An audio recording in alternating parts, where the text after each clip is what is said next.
امتى هنا يا عبد الشكور افندي؟ 12 جنيه. استنى عنك استنى. 3 مليم حقك.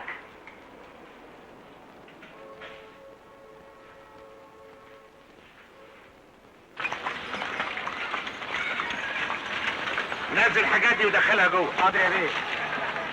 خد نص فرنك اهو، خلي الباقي على لسانك.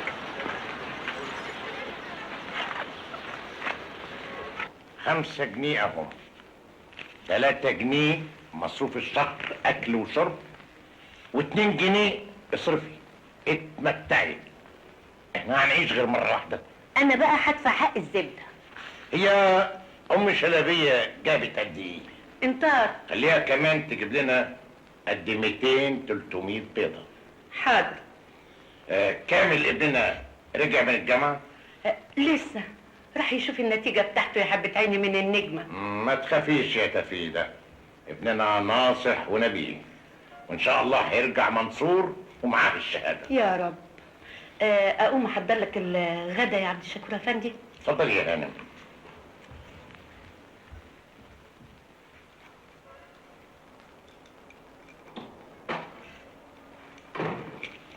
والدي.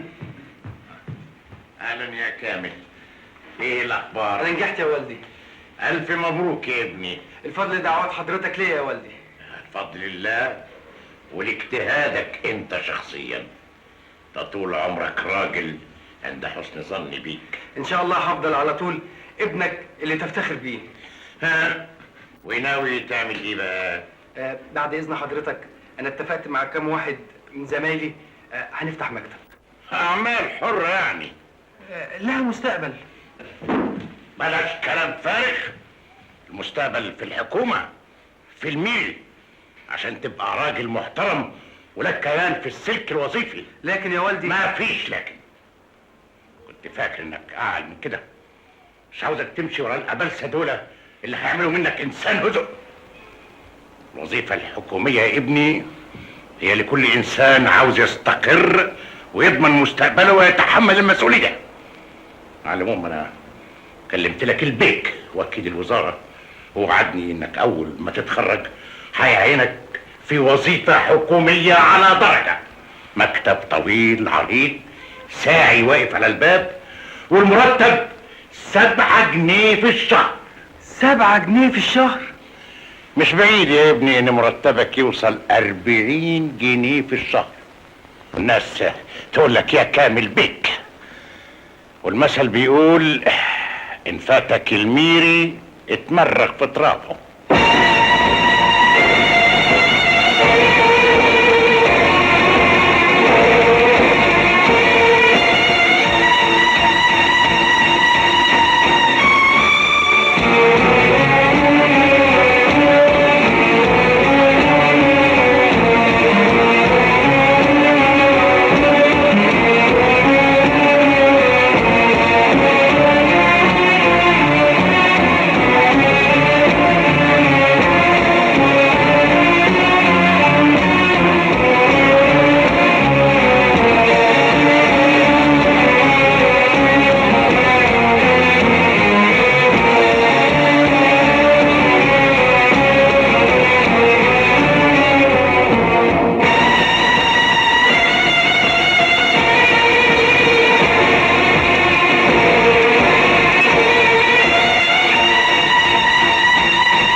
80 ده لو اتنفذ يفرق معايا 12 جنيه. ولا يعملوا حاجه، ده جود الجزم وصل من 20 ل 25 جنيه، يعني نشتري كل شهر فاهم. نخلة القميص وصل ل 8 ساعة، والله حرام يا عالم. يا عم زكي يا عم زكي خلصنا، عاوزين نلحق الفراخ قبل ما تخلص من الجمعيه. اللي عايز يقبل يتفضل بعد ساعه. لسه راح نستنى ساعة على ما قبض الغرب بتوع الاداره. وهم محتاجين، دول مكوشين على كل حاجه. حار ونار في كتتهم. يا سيدي ربنا عايز كده. لا الاوراق هتتعرض النهارده على كامل بيه ان شاء الله. ايوه يا فندم، وان شاء الله هبشر سعادتك بكل خير. يا فندم احلام سيادتك اوامر يا فندم. خلي سعادتك معايا دقيقه واحده. الو؟ لا يا فندم. خلاص اطمن يا فندم، اطمن. بس بقى ما تنساش الحلاوه. يا سيدي العفو. احلام سيادتك اوامر يا فندم. مع السلامه. استاذ سمير انا ورايا مصالح، ارجوك عايز اقابل البيه. حاضر حاضر، دقيقه واحده اصله مشغول جدا. تشرب ليمون؟ مش عايز اشرب حاجه. ايوه يا سعاده البيه. في حد عند كامل بيه يا سمير؟ زكي الصراف يا فندم، اتفضل. ايه يا استاذ سمير؟ هو في خيار وفقوس ولا ايه يعني؟ يا سيدي لا خيار ولا فقوس، ده فايد بيه عبد الغني مدير عامل عقود. اتفضل كام البيع؟ 130 جنيه و30 قرش. الله، امال فين العلاوه؟ بيعملوا كشف منفصل يا فندم، ان شاء الله بعد يومين بالكتير. اتفضل يا فايد بيه. بعدين. اتفضل يا فندم. الله، ما قبضش ليه يا فايد؟ بعدين يا سيدي، يعني هي المية هتطير؟ المهم الشغل. ما احنا بنشتغل عشان القرشين دول. قرشين؟ وهي دي فلوس دي يا كامل بيه؟ الواحد بيشتغل للخدمة العامة ليس إلا. الله يرحم والدي، كان دايما يقول لي رضا الناس هو المرتب الحقيقي للموظف. الله يرحمه ويرحمنا جميعا. امين. ايه بقى الاوراق المهمه اللي معاك؟ أولا أنا عايز سعادتك تمضي لي على الطلب ده. ايوه. الله، هو رؤوف علوي ده مش صرفنا له حصته من الحديد؟ حصل، بس هو طالب مضاعفة الحصة. ليه؟ على راسه ريشه؟ أصله بيعمل مجمع إسكاني، وده بيساهم في حل مشكلة الإسكان اللي في البلد. اللوائح بتقول ان غيره اولى. أيوة، بس إحنا واجبنا نشجع راجل زي رؤوف علوي ده. راجل بيعمل لصالح الاقتصاد القومي و100% وطني. يعني هو الوحيد اللي وطني وبقيه الناس خواجات؟ يا كامل بيه، ده راجل بيساهم في حل أزمة من أخطر الأزمات اللي في البلد. ازمه البلد ولا ازمته هو؟ انت اصلك راجل طيب يا فايد. اللي زي رؤوف دول هم سبب المشاكل، بياخدوا الحديد ويبيعوه في السوق السوداء. لا لا لا يا كامل بيه، مش رؤوف علوي، ده راجل عنده ضمير. وانا عندي اللوايح ما اقدرش اتخطاها. يتفضل يرفع طلبه لسياده الوزير وياخد موافقته هو الشخصيه، انا ما اتحملش مسؤوليه زي دي. عند سيادتك ايه تاني؟ اتفضل. ايوه، اللي زي ده انا موافق. شوف، انا راجل حقاني، كل واحد لازم ياخد حقه حسب القوانين واللوائح. ايوه بس يا كامل بيه، اللوائح والقوانين ما تتطبقش على راجل زي رؤوف علوي، ده راجل حبوب. القانون يا استاذ فايد ما بيفرقش بين حبوب ومضروب، ده قانون مش عافيه. خير؟ طمني، عملت ايه معاك؟ عملت بهلوان لحد ما خليته يوافق على حصة الاسمنت. المهم الحديد رفض. طب وبعدين؟ انا كنت معتمد عليك انت عشان تقنعه. اعمل انا ايه دلوقتي؟ هتفضل برضه معتمد عليا وهحاول معاه من سكة تانية. طب ما حاولتش تفهمه ان احنا راضيين؟ يا عم ده راجل فقري، بينه وبين الفلوس عداوة. يا سيدي نصالحهم على بعض، انا مستعد امديله الشيك على بياض. لا لا لا لا، كده الطمع فينا. ده لازم يتاخد كده على الهادي. ازاي؟ انا عندي فكرة، بس سيبني كده اجس نبطه وبعدين هقول لك.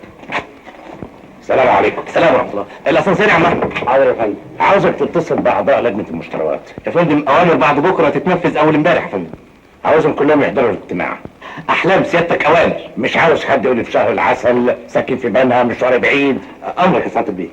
نفسي تشتغل زي ما بتتكلم. ما هو طريق سلامه يا سعاده البيه، الف سلامه. الو؟ ايوه يا فندم. احلام سيادتك اوامر يا فندم. الله يسترك، الله يعلم مراكبك. ايه ده الدعاء بتاع اول الشهر؟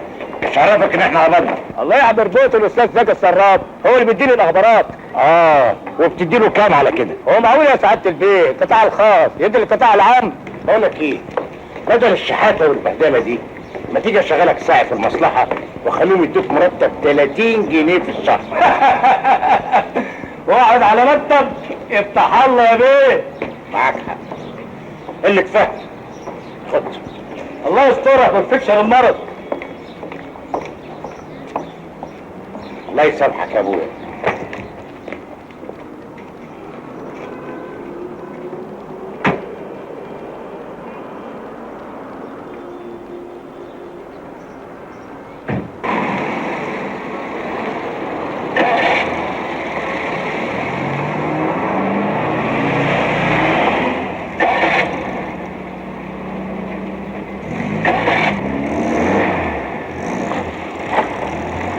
مش قادر افهم ازاي الموظف من دول ميته 40 جنيه في الشهر وراكب عربيه ثمنها كذا 1000 جنيه. يا سعاده البيه ده الخير كتير قوي. من امتى بتسمي الحرام خير يا اسطى محمدي؟ وبعدين بقى في المخروبه دي اللي بتعطل كل شويه. انزل شوفها بسرعه.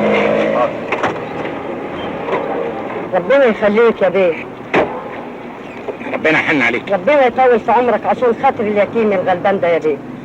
ربنا يخلي لك ولادك، ربنا يطول لنا في عمرك ويخليك يا رب.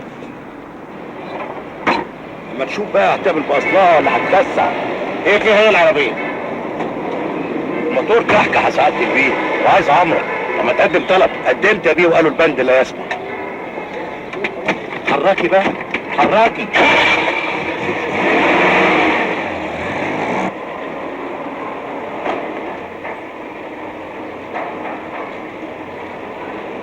مع السلامه. اهلا اهلا اهلا اهلا. منور منور. ما تفضل تشرب شاي. شكرا يا ولد. اشرب شاي. الف سلامه يا فندم. يا نواره. صباح الخير. يا صباح القشطه خلاص العربية يا باشمهندس؟ كله تمام. العربيه في القليسطه. ميرسي قوي. ها كان فيها ايه بقى؟ ابدا كان الموتور بيفوت شويه. ميرسي. ها حسابك كام بقى؟ 170 جنيه بس. ميرسي. خلي بقى عشان نهارنا قشطه. الف سلامه يا فندم. مع السلامه. يا استاذ طارق. نعم. ابوس ايدك ابوس ايدك ما تجيبليش العربيه دي تاني.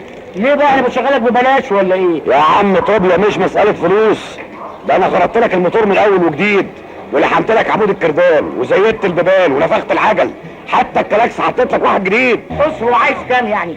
عشان خاطرك لان انا عارفك هات 230 ساعه. ايه 230 ساغ؟ يا عالم اتقوا الله حرام عليكم، وهي خطيفه نهيبه. يا عالم حرام عليكم مش كده، انتوا اتسرعتوا ولا ايه؟ ما لقيتوش غير الموظفين زي حالاتنا تاكلوهم، ده احنا غلابه مش كده عيب. 230 ساعه. ايوه غيرت الموتور. غيرت ايه؟ خد جنيه وربع اهو. ربع؟ طب ادي الواد حاجه. لا ده انا هفطر بيه. سلام يا بيه. خلاص يلا سيبه سيبه ايه؟ خد مع السلامه يا اخويا. خد دول ليه؟ يلا يا استاذ طوبيا. زقوني. يا زق ايه ماشيه لوحديها. يا رب خلصني منه الهي وحق اله النبي. انت رايح فين؟ شبرا.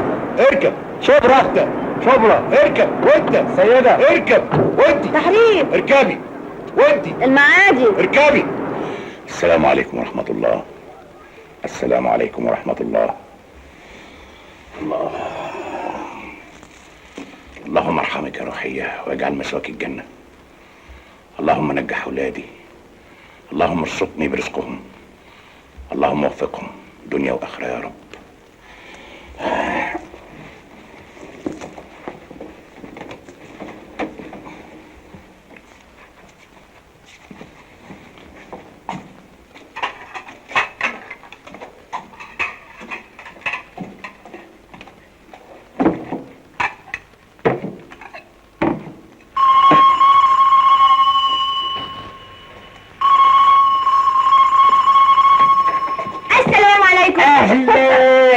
اهلا باحلى وانبه بنت جامعيه مش في مصر بس وفي اوكسفورد كمان. اوكسفورد كمان؟ طبعا. هو انت شويه انت بنت المدير العام اللي مرشح يبقى وكيل وزاره. والصح برضه ان الست المدير العام ده حاله يفتح الباب بمجله المطبخ. فيها ايه؟ فيها ايه يعني ايه؟ افرض حد غريب شافك دلوقتي يقول ايه؟ يقول ان الست المدير العام ده طباخ عام. ده شرف ليا يا بنتي ان اخدمكم.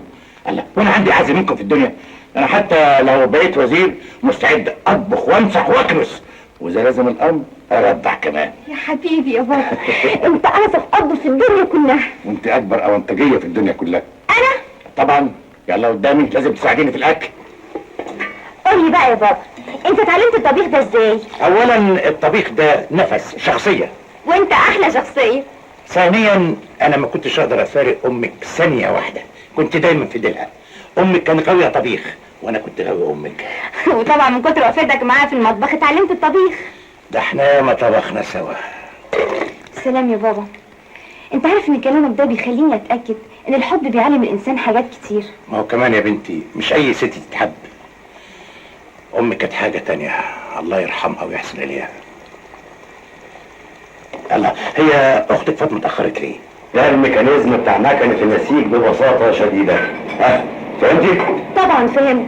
عليا النعمه يا ابني، لو اساتذه الجامعه بيشرحوا زي حضرتك كده ما كانش حد سقط. دي مجاملة بقى ولا ايه؟ ابدا يا صلاح، دي الحقيقه. خساره فعلا انت ما كملتش بعد ما خدت دبلوم الصنايع. ومين قال ان انا ما كملتش؟ ده انا دخلت اكبر جامعة. قصدك الدنيا؟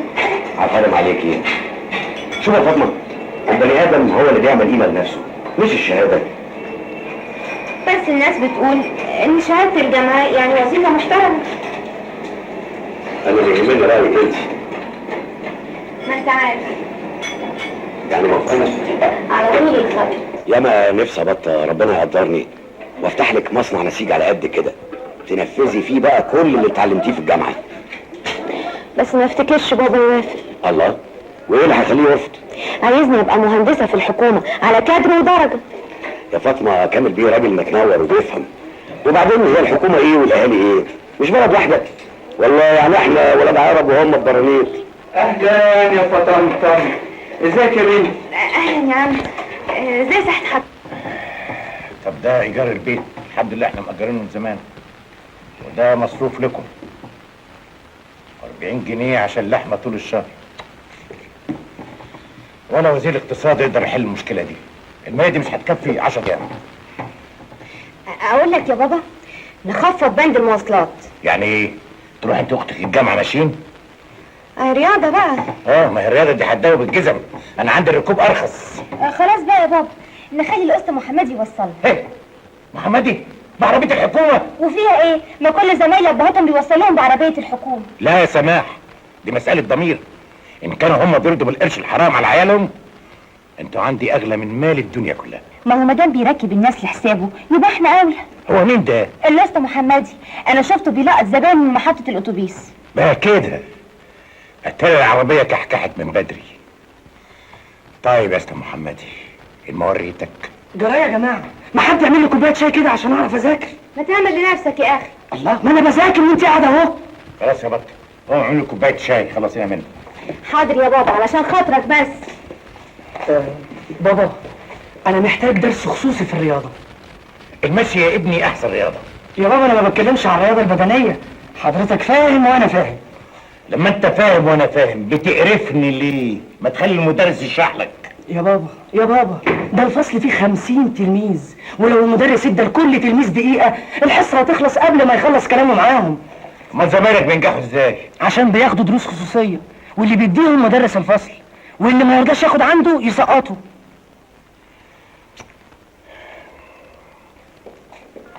الشاي خلص، اخطف رجلك هات لنا باكو شاي. خليك انت يا ابني شوف مذاكرتك، انا هغير هدومي وانزل اجيب الشاي. معقوله يا بابا حضرتك اللي تنزل؟ يا ابني اتحرك ما تتعبش ابوك. انت مالك؟ منك.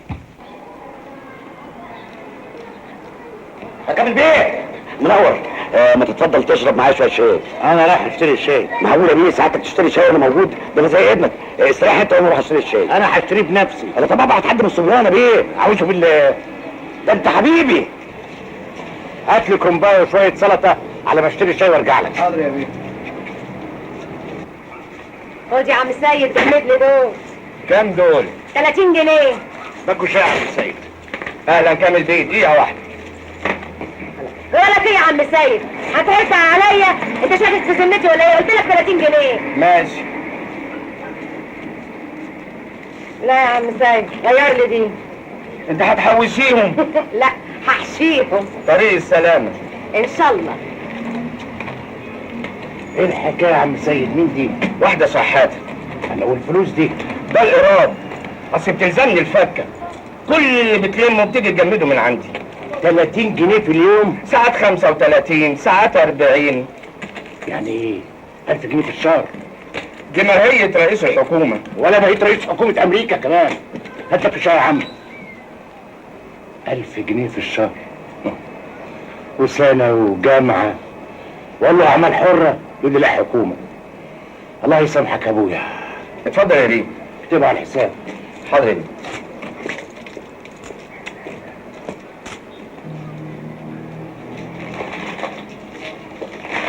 هات كام الحساب؟ 170 يا ريم. 170 قرش. ليه؟ كرومبايه بجنيه. كرومبايه بجنيه؟ شوية سلطة ب70 قرش. شوية سلطة ب70 قرش؟ فلفل حامي ب60 قرش. بلاش فلفل يا سيدي. قوطة ب60 قرش. بلاش قوطة. امال اتفضل ايه في السلطة يا بيه؟ انتوا واخدين علاوة. علاوة؟ العيال اللي واخدينها ما تجيبش 5 كرومبات. احنا ناخد العلاوة من هنا وانتوا تغلوا من هنا. بتعرفوا الحاجات دي منين؟ بتعرفوها منين؟ ايوه على الحساب. عارفة يا سماح، اللي يتكلم مع صلاح ولا يكونش عارفه يتهيأله انه زي ما يكون معاه بكالوريوس ويمكن ماجستير او دكتوراه كمان. ايه الحكايه يا ست فاطمه؟ انت اليومين دول يعني كده ما بتشبعيش من سيرته. انا ابدا، اصل يعني جارنا وابن حلال كده يعني. سماح. طب افرضي مثلا يعني مثلا لو اتقدم لك شاب زي صلاح تقبلي تتجوزيه؟ اهم شرط في الجواز التكافؤ بين الراجل والست. قصدك في الشهادات يعني؟ انت شايفه غير كده؟ يا بنتي البني ادم هو اللي بيعمل قيمه لنفسه مش الشهادات. ما ياما ناس معاها شهادات. بشويش بشويش. مالك كده اتحمقتي؟ ابدا.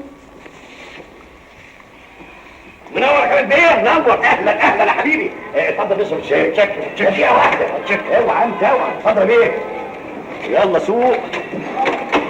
الف سلامة يا بيه. الف سلامة. حبيبي انت نورت الحتة طويل يا حلو. الجدع ده في الخارجة والداخلة هريني سلامات. ابدا. تلاقيه شايف العربية عايزة عمرة طبعا نديها. العربية عاوزة عمرة من عمايلك انت. انا سعد بيه. ايوه في ناس شافوك انت بتاخد ركاب من محطة الاتوبيس لحسابك انت. مش ممكن يا سعد بيه. انا لا يمكن اعمل حاجات بالشكل ده. اللي شافك ما يكذبش ابدا. انا من بكره هقول يشوفوا لي سواق تاني عنده ذمه غيرك انت. ما تقطعش عيشك يا كامل بيه. اعمل معروف. اعمل معروف ودي اخر مرة. بص قدامك انا مش ناس مصايب. اعمل معروف يا سعادة البيه.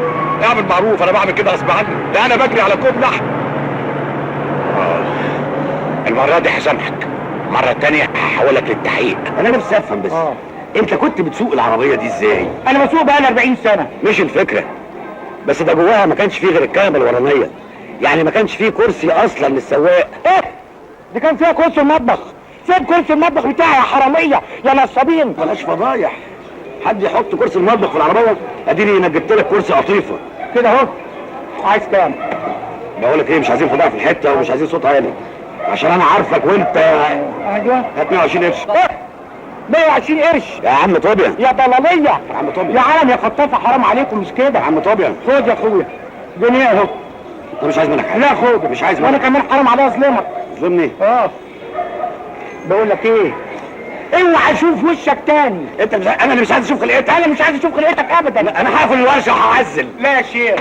يا رب يخبط في طياره وهو ماشي. ايه يلا يا راجل سؤالي. يا كامل بيه انا مش قادر افهم ليه الوزاره بتتعامل مع غيري وانا لا. افهم حضرتك. اتفضل. الوزارة اللي ما بتحتاجش بتعمل مناقصة. ايوه. واللي بيقدم عطا اقل بترسى عليه. بعد اذن سيادتك المساله ما هيش كده. يعني ايه؟ يعني انا باستمرار بقدم عطا اقل وبيتفقوا مع العطا الاكبر. مستحيل. يا كامل بيه انا مش بعاتبك. كل واحد له الحق يتعامل مع محاسيبه. محاسبه يعني ايه؟ روق يا كامل بيه روق. خد سيجاره. ما بدخنش. يا كامل بيه انا راجل طول عمري في السوق واحب افيد واستفيد. الكلام ده في السوق مش في الوزارة اللي لها لوائح وقوانين. بكام؟ بكام ده ايه؟ انت بتطعن في ذمة موظفي الحكومة. اطلع بره. اطلع بره يا جماعة رئيس. انا اسف بره. انا اسف. ايه ده؟ الا بكام دي؟ يا زينة كمان بتتباع؟ ايه اللي قالك هي الدنيا كده يا اخواتي؟ حصل خير يا فندم، حصل خير. ده انا لو وقفت قدامه دقيقة واحدة كان هدفني من الشباك. بس سعادتك غلطان. ايه بس اللي وداك للقفل ده؟ انا قلت نفتحه يمكن ربنا يفتحها علينا. لا يا عزيزي ده مسوجر ومفيش رجا منه ابدا. اروح لمين بس؟ والله انا احترت واحتار دليلي. لا ما انت خلاص بقى رسيت على بر الامان، وان شاء الله مش هتخرج من المكتب ده الا وانت مبسوط اخر انبساط. ده عشمنا فيك والله يا فايد بيه. لا لا لا لا لا يا فندم، ده شغلي انا والله، بضحي بوقتي كله في سبيل خدمة الجماهير اللي زي حضرتك، ولازم اخليهم يطلعوا مستفيدين قد ما يقدروا. امال انا يعني اسمي فايد ليه؟ مفيد ومستفيد. ساعتك بس قول لي كده طلباتك ايه، وان شاء الله مش هتخرج من هنا الا وانت مستفيد. الوزارة قايمة على رجل يا فندم، كلهم مستنيين حركة الترقيات الجديدة. مبروك مقدما يا سعادة البيه. مبروك على ايه؟ طب سعادتك المرشح الوحيد انك تبقى وكيل الوزارة.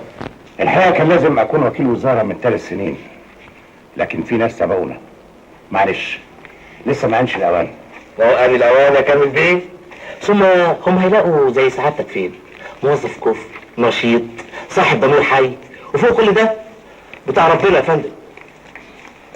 اخبار مكافأة العطاءات ايه؟ استغفر الله العظيم يا رب، استغفر الله العظيم. متعطلة في الحسابات يا فندم. ليه؟ اصل احنا ما حطيناش في اللجنة حد من بتوع الحسابات يا فندم. يعني ايه؟ فيها ولا فيها؟ قول الضمير بقى يا سعادة البيه. انا مش عايز اعطل سيادتك اكتر من كده. السلام عليكم. استاذ سمير. ايوه يا فندم. انا عاوز منك خدمة. رقبتي. ما تعرفيش مدرس رياضة ابني محتاج لدروس خصوصية. طب ما يروح للمدرس بتاعه. مش فاضي يا سيدي. اخ لو انا بعرف رياضه يا سعاده البيه كنت جيت بنفس البيت ودرست له الرياضه، كان هيبقى شاطر جدا. بس ما تحملش هم يا سعاده البيه، ما تحملش هم. انا هشوف لسعادتك مدرس شاطر جدا ويكون مهاود في الأوضة. ايوه مهمة قوي حكاية مهاود دي. شوف يا استاذ، عايز ابنك في مجموعه من 5 تلاميذ تدفع 5 جنيه. الله يفتح عليك، حلوة قوي 5 جنيه في الشهر دي. في الشهر؟ يا استاذ كيلو اللحمه بقى ب6 جنيه، تقول لي في الشهر 5 جنيه في الحصه. وعندك ايه غير ابو 5 ده؟ مجموعه من 2 يدفع 10 جنيه. وايه تاني؟ درس خصوصي في البيت 25 جنيه في الحصه. امال الفسحه بكام؟ لا دي عليا انا. بقول لحضرتك ايه؟ ام 5 دي مش ممكن تبقى. يا استاذ انا ما عنديش فصال واسعاري فيكس. بس انا استاذ اقول لحضرتك الحصه انتهت، بكره ما تنسوش تجيبوا معاكم الفلوس. اتفضلوا. تمام.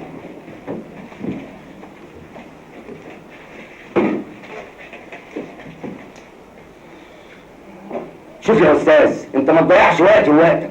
انا لولا توصيه الاستاذ سمير ما كنتش قبلت ابنك ابدا. ما انت شايف الحاله اهو، انا كومبليت. امر الله، خلينا في ابو 5. والدفع مقدم. مقدم يا فندم. وتامين حصتين. حاضر. مش هي يا بابا، يا احلى بابا في الدنيا. حته مفاجاه يا بابا لكن هايله. دي احلى مفاجاه عملتها لنا حضرتك. مفاجأة ايه يا ولاد؟ التلفزيون الملون والفيديو. في بيتنا في تلفزيون ملون؟ يا سلام، يعني بقى مش عارف. ما خلاص يا بابا بقى، المفاجاه اتحرقت خلاص. مين اللي بعت الحاجات دي؟ اللي جابها قال دي من طرف رؤوف بيه علوي. بقى كده. دلوقتي بقى اقدر استلف افلام من صحابي عشان يعرفوا اللي عندنا فيديو زي ما عندهم. اسكت، انا كنت ببقى في نص هدومي من اصحابي لما يعرفوا ان احنا ما عندناش تلفزيون ملون وفيديو. يا فايد، انا كامل عبد الشكور، من غير اهلا ولا سهلا. تعالى لي بسرعه. ايوه من غير تفسير. الله، ده فيلم كاراتيه كله ضرب. ضرب ايه يا اخي؟ انا عاوز اتفرج على حب وغرام. حب وغرام انت رخرة، نتفرج على فيلم كوميدي نضحك. بس سيب الحاجات دي، سيب الحاجات دي خالص. ايه يا بابا في ايه مالك؟ انا طول عمري راجل شريف، ربيتكم بكد وعري، ولا قبلت ابدا قرش حرام يدخل بيتي. الحاجات دي رشوه. رشوه مع سبق الاصرار والترصد. رشوه ايه بس يا كامل بيه؟ ما تحبكهاش قوي كده.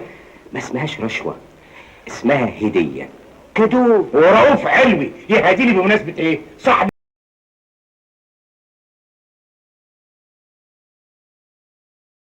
انا باخد مرتب علشان كده. مرتب؟ مرتب ايه يا كامل بيه؟ بذمتك مهيتك دي تساوي المجهود اللي انت بتعمله؟ القانون الوظيفي كده.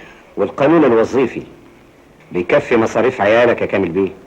كل واحد يقدر يعيش على قده. مفيش حاجة بقت على قد أي حد.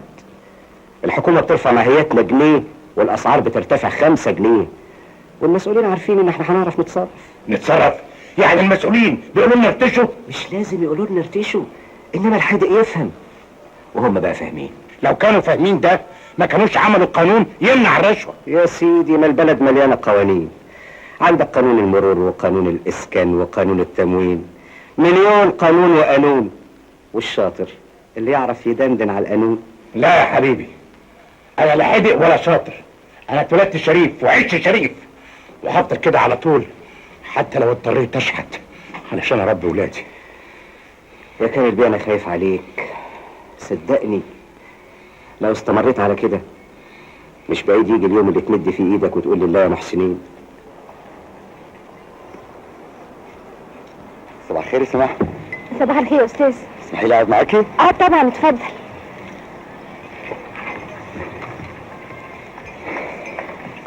ايه رايك في محاضرة النهارده؟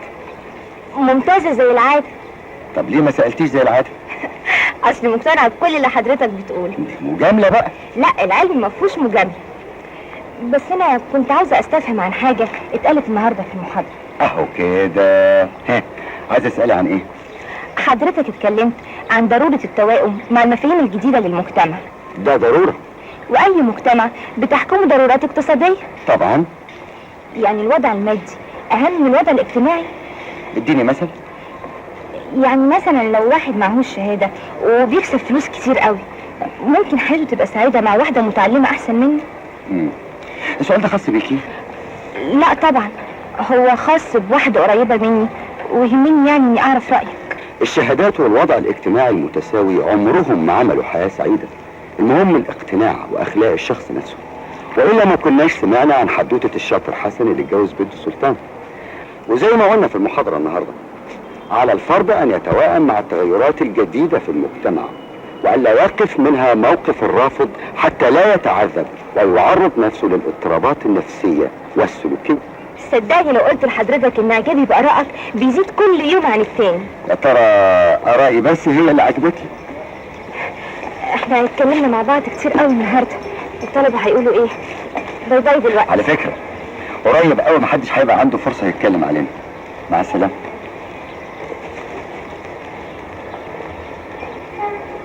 خلاص يعني مركبنا كاسيت وحطينا زرارين بدل اللي بيفوتوا دول. ميرسي ميرسي قوي. كم حسابك؟ 150 جنيه بس. ياه ده انت رخيص قوي. فاهم حضرتك غالي علينا. سوري انا معيش غير دولار. دولار ماشي، ولا الصعبة ماشي. لا مؤاخذة ماليش فكك. ميرسي، خلي الباقي عشان. شاكرين جدا، مع السلامة. عملت لي ايه يا اسطى؟ لا اله الا الله. بقول لك ايه؟ نعم. انا لقيت العربية من جوه خرابة بقى. ازاي بقى؟ ما عادتش تنفع، فعملت لك حل فل. ايه هو؟ تعال. ايه رايك؟ حلو. دلوقتي بقت عربية قوة واحد حمار. واحد حمار. تمون برسيم وتبرطع زي ما انت عايز. يعني انت شايف كده ان العربية ممكن تمشي؟ زي الفل. كده اهو. طب حضرتك عايز كام مني بقى؟ يعني البردعة بالحبل ب 2 جنيه وشيلن. ايه؟ 2 جنيه وشيلن يا حرامية يا ضلالية يا نصابين. ما لقيتوش غير الموظفين زي حالاتنا اللي اسفقناكم. يا عم طوبيا، ده انا ما حسبتكش على الحمار. انت عارف الحمار دلوقتي بكام؟ بكام الحمار؟ مش مهم، المهم خدها وخلصنا وابقى اكل العربية كده معاك. كده اهو. هشحنه. زقني. ما تزقك ايه؟ هو اللي هيزقك. بعد كده تروح لبيطار ما تجيليش. حاضر. مع السلامة. الله يخرب بيتك. شو عليك على منظرك.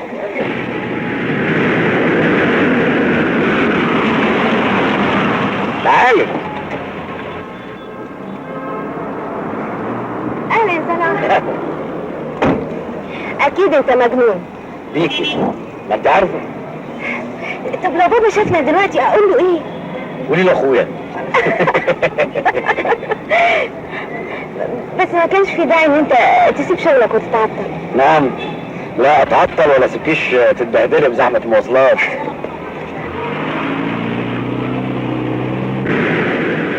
سامعها اهي.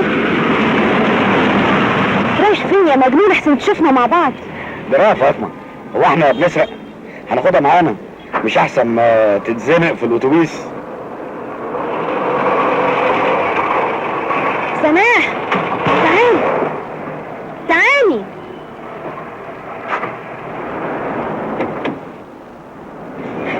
الخير. اهلا مساء الخير. ازيك يا صلاح؟ اهلا. اصل الباشمهندس صلاح كان زي ما تقولي يعني كده. ايوه مفهوم، كان معدي بالصدفه فحب يوصل. ايوه تمام كده. ايوه تمام. على العموم انا اتكلمت في حكايتك مع الاستاذ شوقي المعيد بتاعنا. حكايتي؟ ايوه، والمناقشه انتهت لصالحك. ازاي؟ لا ازاي بقى دي لما نوصل البيت ابقى اقول لك. قدامي. ايوه.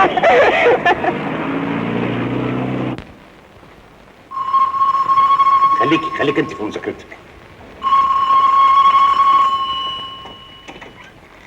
السلام عليكم. رجعت بدري ليه؟ اوعى تكون زوغت من الحصه. لا المدرس هو اللي زوغني. يعني ايه؟ يعني عايز 10 جنيه. الله، ما انا مديله الجمعه اللي فاتت 10 جنيه. يا بابا دول على الحصتين اللي فاتوا، ال10 جنيه دي بقى عشان الحصتين اللي جايين. هي ناس دي ايه؟ بتلحق تاكل فلوس؟ بابا انا نسيت اقول لحضرتك، خليكي ناسي احسن. دول 3 جنيه بس يا بابا حبيبي، هشتري ورق رسم. حاضر. وانا يا بابا جزمتي اتهربتت خالص، مش معقوله بقى هروح الكليه حافيه. حاضر، بكره هعمل سلفيه على المرتب. بدل في سلفيه كده انا عايز سوتر جلد. جلد ايه وتباد ايه؟ اتعلم الاول وبعدين التعاية. غور من وجهي.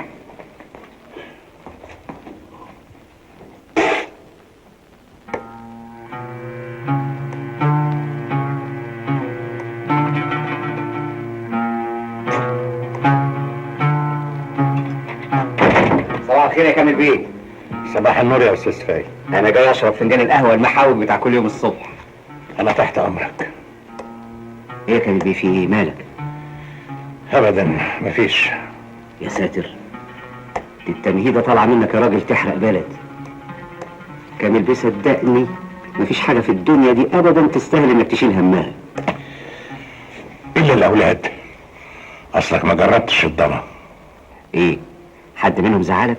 لا ابدا، انا اللي زعلان علشانهم. مطالبهم كترت والمرتب اديك انت عارفه.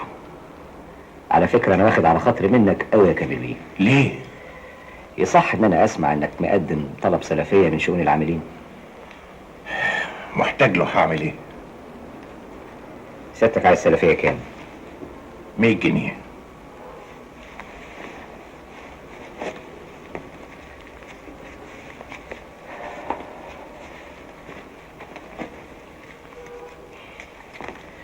خلي ال 200 جنيه دول معاك. لا لا لا لا. طب ورحمه امي لو ما خدت الفلوس دي، ما انا داخل مكتبك بعد النهارده. لا لا لا لا يا راجل حط الفلوس دي شيلها في جيبك. طب تحب اكتب لك وصل امانه؟ وصل؟ انت بتشتمني يا كامل بيه؟ بيني وبينك انا وصل. حط دول في جيبك يلا يلا يا راجل، شيلها بعيد. ربنا يقدرني ويرد لك جمايلك. انت عارف يا كامل بيه، انا جات لي فكره حلوه جدا. خير؟ تنفعك يعني. انت راجل كفاءه ممتازه، و1000 شركه في البلد تتمنى انك تشتغل عندها ولو فتره بعد الظهر. ايوه بس حضرتك عارف ان لا يجوز الجمع بين وظيفتين. حلو قوي الجمع بين وظيفتين دي يا راجل. ده نص موظفين بلدك الكبار جامعين ما بين 16 و18 و20 وظيفه. خلاص بقت جت على كامل بيه كفاءه، ويبقى الجامعه ما بين وظيفتين. اي والله معاك حق. انا ما عنديش مانع اعينه عندي في الشركه. مش هيوافق. ليه بس؟ عشان مش لازم يحس ان احنا عايزين نشتريه، الاحسن نلاقي له شغلانه في حته تانيه. انا لغايه دلوقتي ما فيش خلاف بيني وبينه. هايل. طب ما نشغله عندك. وتفتكر مش هيقرفنا بعد كده؟ لا ما افتكرش، اصل احنا هنبقى ماسكينه من ايده اللي بتوجعه. مش فاهم قصدك ايه؟ علشان ممنوع الجمع بين وظيفتين، فلو زرجن معانا حاجه من الاتنين، يا نبلغ عنه يا يسيب شغلنا يمشي، وفي الحالتين احنا كسبانين. طول عمرك جهنمي يا فايد بيه. الحياه علمتني اني اتوائم مع كل الظروف، اعيش بمنطق العصر اللي انا عايش فيه، والا الاقي نفسي زي سي كامل فقري. المهم لازم تديله مرتب يساوي مدير عام. يا بطه سماح. ايوه يا بابا. خير؟ هنوني ولا اقول لكم هنوا نفسيكم. ليه يا بابا؟ لقيت عروسه؟ يا بنتي اختش عيب. انا لقيت وظيفه. وظيفه؟ ايه يا بابا انت استقلت من الحكومه؟ وده معقول؟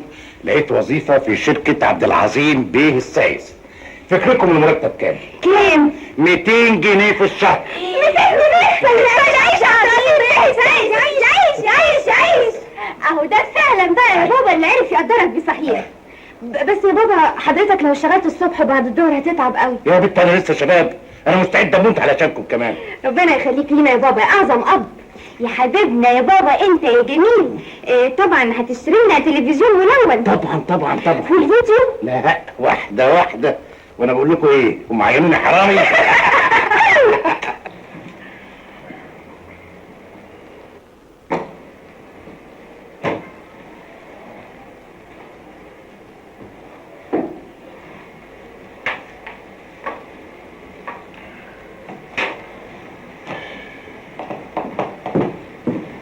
ايه يا كامل بيه؟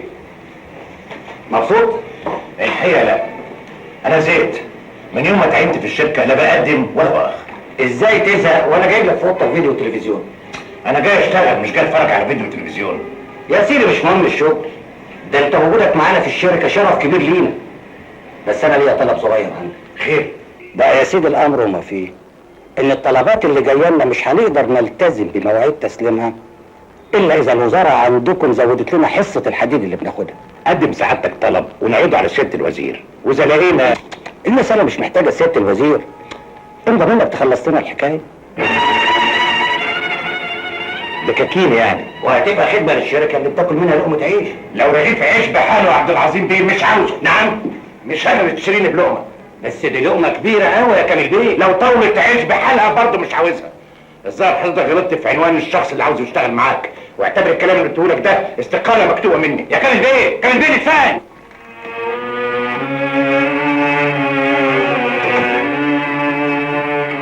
كويس ان حضرتك جيت دلوقتي. ايه يا ابني، في حاجه حصلت لاخواتك؟ ما حصلش، انما هيحصل. قول يا ابني ما تخوفنيش. اصل عندنا ضيوف. ضيوف؟ مين دول؟ الاستاذ شوقي المعيد بتاع سماح في الكليه، جه هو ووالدته عشان يقابلوا حضرتك. يقابلوني بمناسبه ايه؟ بمناسبه شم النسيم. يا دمك. نورت البيت يا هاني. متشكره قوي يا كامل بيه. اتفضلي يا طنط. متشكره حبيبتي. اتفضل. ميرسي. عن اذنكم انا هروح اذاكر. باختصار يا كامل بيه ومن غير تطوير، شوقي ابني مدح لي كتير قوي في سماح بنتك، ولما جيت البيت وقابلت حضرتك تأكدت ان الكلام اللي بيقوله مش مبالغ فيه ابدا، وخصوصا في شخصية محترمة زي شخصية حضرتك. ده بس من اصلك يا هانم. ما دام كده بقى يبقى مفيش مانع نعلن خطوبتهم في اقرب فرصة. انا من جهتي ما عنديش مانع ابدا. الاستاذ شوقي شاب ممتاز وقدامه مستقبل، بس الموضوع مش في ايدي انا، لازم ناخد رأي سماح. انا راجل اكاديمي، بعد اذن حضرتك اعتقد ان هي موافقه. حضرتك شايف كده؟ يا فندم بعد اذن حضرتك، لولا ان انا ضامن ان هي موافقه انا ما كنتش جيت. على خيرة الله. وهندفع مهر 1000 جنيه. لا المسألة مش مسألة فلوس يا غانم، احنا بنشتري راجل. وعشان كده احنا عايزين الجهاز لازم يكون 4 اوض. 4؟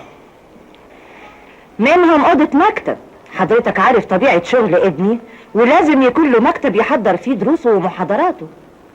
اه طبعا مكتب. امال ايه؟ هو في عروسة من غير مكتب؟ مبروك يا سماح، الف مبروك. الله يبارك فيكي، عقبال ما نفرح بيكي قريب. ودول لما يتجوزوا انا هنكب في مين؟ هتنكب في مين غيري؟ هنفضل ننكب في بعض لغايه ما تتجوز انت راخر وتسيبوني لوحدي في طولي. معقولة يا بابا؟ هو احنا هنسيبك ابدا؟ ده مش ممكن، احنا ما نقدرش نستغنى عنك ابدا يا حبيبنا. ده منى عيني يوم ما اشوف كل واحده فيكم في بيتها مستريحه. بكده بقى اديت رسالتي ووفيت بوعدي للمرحومه امكم. ربنا يخليك لينا يا بابا، ما يحرمناش منك ابدا. عبد العظيم السيد اتجنن؟ اكيد اتجنن. ازاي يطلب منك انت بالذات طلب بالشكل ده؟ ازاي انت كامل عبد الشكور ان العيل ينزل من بطن امه سامع عن نزاهتك وامانتك وشرفك؟ مش ده كانت طريقك؟ وانا ايش عرفني يا راجل ان الاخلاق اتعدمت بين الناس بالشكل ده؟ سيبها يا جماعه دي، انا كنت عايز اعمل ايه غير ان انا اساعدك يعني؟ صحيح، وانت تعرف منين؟ انت راجل صاحب مبادئ واخلاق. ربنا يعلم يا اخي، زي ما يكون الحظ بيطلع على لسانه. ما تحصلش الظروف دي الا وسماح بنت بتتخطب. سماح بنتك اتخطبت؟ ايوه، الف مبروك. والعريس بيشتغل ايه؟ معيد في الجامعه، ابن ناس طيبين. ابن ناس طيبين، يعني فقراء؟ لا، زينا مسطورين. ودي عامله تعملها يا كامل بيه؟ هو الستر عامله؟ بقى بنتك سماح اللي زي القمر اللي الف شاب يتمناها ترميها الرميه دي. والله انا كنت مستعد اجيب لها عريس يتقل تقله دهب. وايه فايده الدهب اذا كان محطوط في بلاص؟ انا المهم عندي الاصل حسب النسب. ايوه، ده عند اللي بيفهم زيك. انما بقى لما تيجي تخش في تفاصيل العفش والفرش والجهاز والسكن هتكتشف ان الاصل والحسب والنسب شيكات ملهاش رصيد. عارف، ما الحكايه ابتدت. ما معيش 100 جنيه تكاليف الخطوبه. طب وانا رحت فين يا راجل؟ لا يا فايد، وانا كل ما اكلمك تفتكر ان... يا سلام عليك يا كامل بيه، انا والله بزعل منك، بزعل لما بتخليني احس ان انا غريب عنك. لا يا فايد، ده انت الوحيد اللي بشكلك همي. خلاص ارمي حملك على الله وعليا. اما حكايه ال 100 جنيه دي انا مش موافق عليها، ما يكفوش يا راجل. انا هدي لك 200، وان ما كفوش انا برضه سداد. بس انا الحقيقه المبلغ مش جاهز دلوقتي معايا. اقول لك، هكتب لك عنوان تعدي عليا فيه بالليل، هتلاقي الفلوس جاهزه كلها.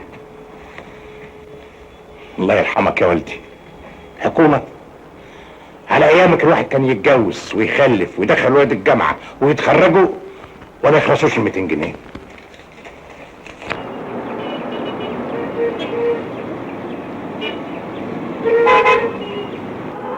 فاكر يا سعاده البيه الشحات اللي كان بيقف على باب المصلحه؟ ماله؟ اعتزل وبيكتب مذكراته؟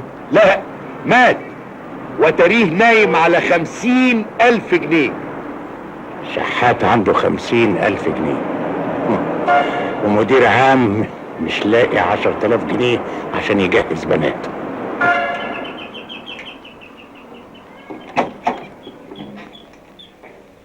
افندم. متاسف يا هانم، الظاهر غلطت في الشقه.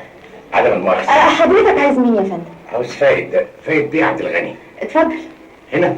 هنا.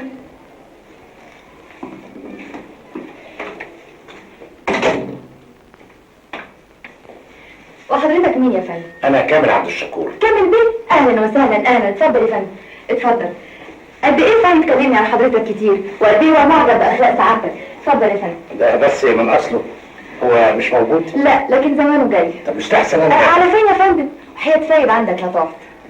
مدام حلفتيني بقى بالغالي. حضرتك يا فندم تحب تشرب ايه، شاي ولا قهوه؟ لا، انا ما احبش المنبهات. طب ويسكي؟ بيره؟ لا لا لا لا، انا بس عاوز اسال حضرتك، هي القبله منين؟ نعم. القبله، عشان بس الحق اصلي المغرب بدل ما اصليها قضا. اعتقد ان الناصيه ديت. الناصيه دي؟ ايوه. متشكر يا فندم. بس للاسف انا ما عنديش سجاده صلاه. مش مهم، ده بيت فايد بيه، ده بيت طاهر. طاهر؟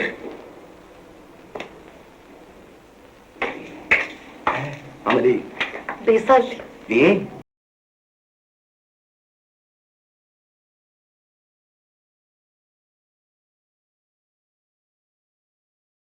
اصبر بس اصبر، ان شاء الله كده ربنا هيهديه ويوافق. نعيما. نعم. هما مش بيقولوا بعد الصلاه كده؟ قصدك حرما. معلش انا متاسفه. جمعا ان شاء الله. والله يا ستي حلاوه الايمان بتخلي البني ادم ينسى ملذات الدنيا. اسمحي لي اسالك سؤال ولو فيها تدخل شويه. اتفضل. حضرتك حرم فايد بيه؟ لا، قربته. من الاب ولا من الام؟ لا، من المدام. نسب. انا اسف يا كامل على التاخير الاول. اهلا وسهلا. اهلا. طب اسيبكم انا بقى شويه. اتفضل يا فندم. كسفتني يا اخي. ليه؟ افتكرتك مديني عنوان بيتكم. لا، ما ده بيتنا برضه. ايه ده؟ متجوز 2؟ ايوه، بس دي اخت المدام الجديده. 2 يا فايد؟ 2 منين؟ ما اخبيش عليك يا كامل يا اخويا، انا اصلي مرت عليا ظروف صعبه قوي لحد ما قابلت المدام الجديده، حلت لي كل مشاكلي الاقتصاديه. اصلك لو كنت دقت الفقر اللي انا دقته كنت عرفت انا ليه بعز الفلوس قوي. ايوه، القصد مسكت لها اعمالها واشغالها بدل ما يمسكها لها واحد غريب. طبعا. بس اللي صعبان عليا ويحز في نفسي يا عماد، اللي هنا دي اخت المدام. تصور اغنى من اختها بكتير قوي، بس حظها سيء، مش لاقي حد يقف جنبيها. البركه فيك يا اخي. بقول لك ايه، انت مش بتحب الخير؟ ربنا قدرني عليه. طب ما تتجوزها. لا، احبه بس مش للدرجه دي. يا راجل انت هتبقى الكل في الكل، مشاكلك كلها هتتحل، الفلوس هتبقى في ايديك زي الرز، بنتك هتجوزها من غير ولا مشاكل. ايه الكلام اللي بتقوله ده يا فايد؟ انا يوم ما افكر اتجوز واحده تصرف عليا وعلى اولادي. يا كامل، هو في فرق بين الراجل ومراته برضه؟ لا، جايز ده رايك، انما انا رايي حاجه تانية خالص. غلبتني. استاذن انا بقى. استاذن. المبلغ اللي انت طلبته، صدقني انا مش عايز الا مصلحتك. لا لا لا، متشكر. فقري.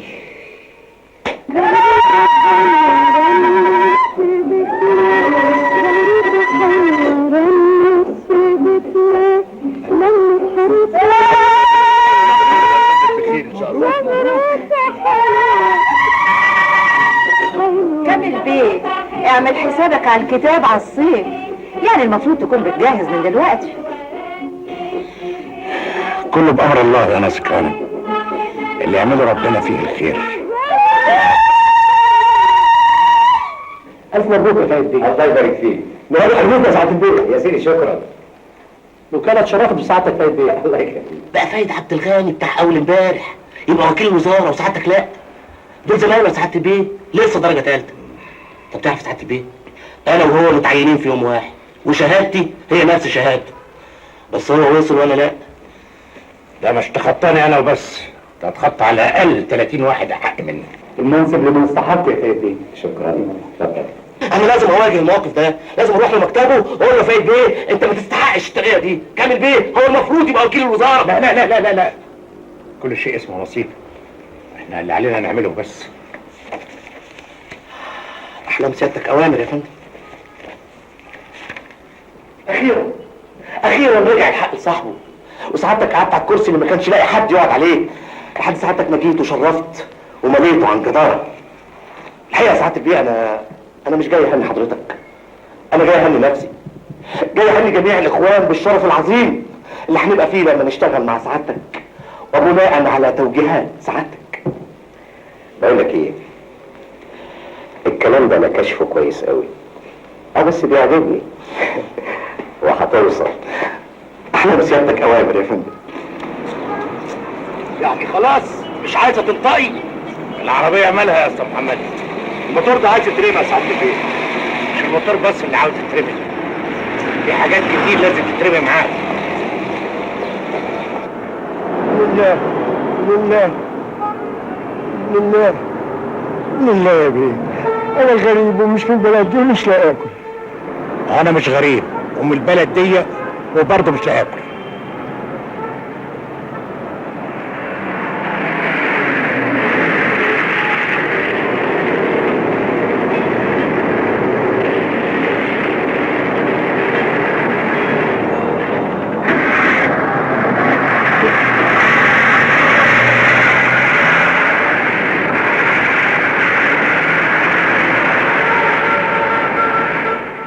روحك رنسة يلا. عم كامل بيه، عم كامل بيه، منور الحي كله. مضلم ايه ومنور ايه؟ انت ايه حكايتك بالظبط؟ لا ولا حاجه عمي ايه، بس اصل انا بحبك قوي، نفسي تعتبرني زي ابنك. اطلب، انا خدام، اطلب اي حاجه. خلصني يا ابني انا تعبان. طب بعد اذنك، ولا فيها رساله مني يعني، انا عايز استاذن اجي انا وابويا نقابل حضرتك بعد المغرب فوق. اهلا وسهلا، لكن بمناسبه ايه؟ بصراحه بقى يا سعاده البيه، احنا عارفين ان مقام سعادتك عالي قوي، بس بقى الجيره والعشره الطويله هي اللي خلتني اتجرأ واجي النهارده اطلب ايد بنت سعادتك لابني صلاح. ايه؟ انتوا ليه؟ بنت مين؟ لا مؤاخذه، الانسه فاطمه كامل بيه. فاطمه؟ عاوز تتجوزها؟ ده طبعا اذا ما كانش يضايق سعادتك. مش مساله مضايقه يا استاذ سلامه، البنت لسه تلميذه. لا مؤاخذه يا عمي، طب ما الانسه سماح لسه تلميذه وحضرتك وافقت على انها تتخطب. ايوه بس دي قدامها وقت طويل على ما تخلص دراستها. على كل حال يا عمي انا مستعد استناها العمر كله، وبعدين احنا بينا عشره طويله وجيره. عارف اجدع علينا يا ابني، اقوم اتجوزها لك دلوقتي. يا ريت اروح اجيب المأذون يا عم دلوقتي. اقعد يا ابني اقعد، انت مجنون. لا مؤاخذه. على العموم انتوا فاجئتوني بالموضوع ده، ادوني فرصه افكر. على العموم اتاكد سعادتك ان رقبتي سداده لكافه شيء تطلب. مفيش مشاكل اهو، نقرا الفاتحه. يا ابني سيبني افكر ارجوك. مع الف سلامه. السلام عليكم. مع السلامه. السلام عليكم يا عمي. مع السلامه. متشكرين جدا جدا. انا عايز حضرتك تعتبرني زي ابنك بالظبط. حقيقي يعني اي خدمه اي حاجه. لو دلوقتي حالا حضرتك عايز عارف لا حول ولا قوه الا بالله. ايه اللي شالك كان الدنيا بالشكل ده؟ من امتى الميه بتجري في العالي والعين بتعمل الحاجه؟ ايه يا بابا في ايه؟ تعرفي الاستاذ سلامه كان جاي ليه؟ خير. الاستاذ سلامه عاوز يجوز ابنه لاختك بطه. الاستاذ سلامه عاوز يتنقل من كادر العمال لكادر مدير العموم في نطه واحده. وحضرتك قلت له ايه؟ زعلقته طبعا، قلت له سيبني افكر. اكيد هيرجع ويسال حضرتك عن الرد يا بابا. يبقى مجنون يا ابني. ده حتى انا اذا وافقت صاحبه الشأن مش ممكن توافق. مهندسه يا عالم تتجوز ميكانيكي. بس يا بابا صلاح برضو معاه شهاده، وبعدين بصراحه فاطمه رايها غير راي حضرتك. الكلام ده صحيح يا فاطمه؟ يا بابا صلاح شاب مكافح وعنده اخلاق وقدام المستقبل، وعنده امل ان الورشه تكبر ويبقى حاجه مهمه. يا بابا ده عندهم تلفزيون ملون، وياما حضرت ماتشات عندهم. دول بياكلوا لحمه كل يوم. يعني انت موافقه؟ هو طبعا راي حضرتك، بس انا بعد اذنك موافقه. خلاص مش انا اللي هيقولوا عليا مرات الميكانيكي. يعيش بابا مصير العمال. يا اخي تنيل انت غبي. لحمه يعني الورشه بتاعت والده وهو بيشتغل معاه. ايوه ده شاب ممتاز قوي يا شوقي، نفسي قوي اعرفك بيه. ان شاء الله لازم هيحصل، بس لما نخلص من حكايه الجهاز دي. على فكره احنا لازم ننتهي من الموضوع ده بسرعه، لان انا هستلم الشقه قريب. دي اوضه رقيقه ساعه البيت. ها ايه رايك يا عروسه؟ حلوه قوي يا بابا. بكام الاوضه دي؟ عشان خاطر سعادتك ب 3000 جنيه. ايه ب 3000 جنيه؟ ده يبيعها ب 4 و4 ونص. ليه؟ هو حصل ايه؟ دي احسن اوضه كان بيدفع فيها 200 جنيه. ده كان زمان يا سعاده البيت، لما كانوا ال10 بيضات بتعريفه والسمنه بالزلعه دي. الله يرحمك يا ابويا، يا ريت ايامك تعود. معلش يا استاذ هبقى افوت عليك بعدين. تحت امر سعادتك.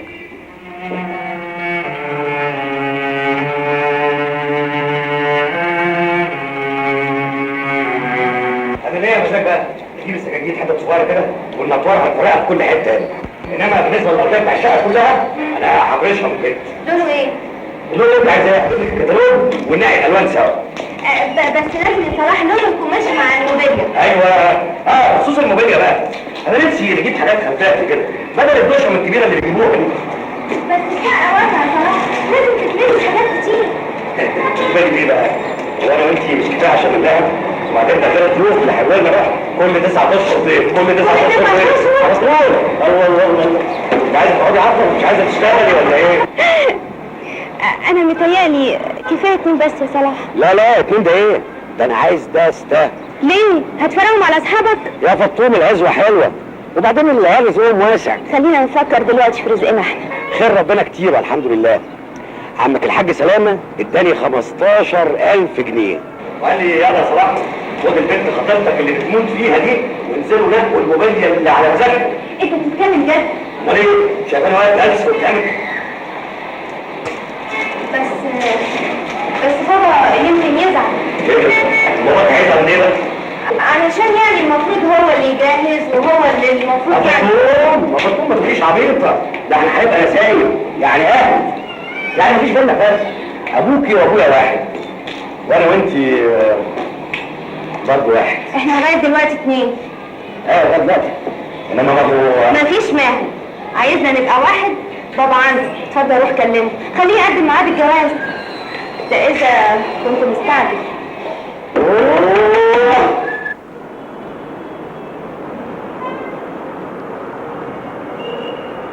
معلش يا بنتي المحلات كتير وهلاقي نفس الموبيليا بس ارخص شويه.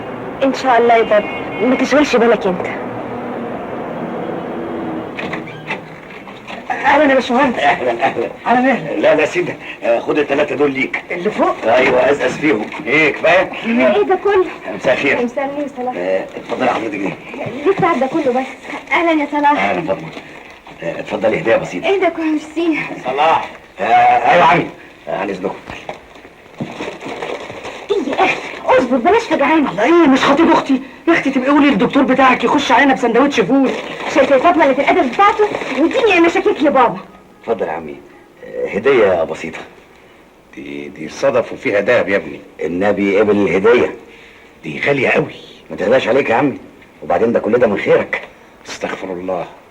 بقول لحضرتك ايه، انا كنت جاي استاذنك اول فاطمه ما تخلص امتحاناتها نكتب الكتاب على طول. في الاجازه يعني؟ قدامنا وقت نستعد. ما افتكرش هنلحق. ليه؟ كل شيء جاهز يا عمي.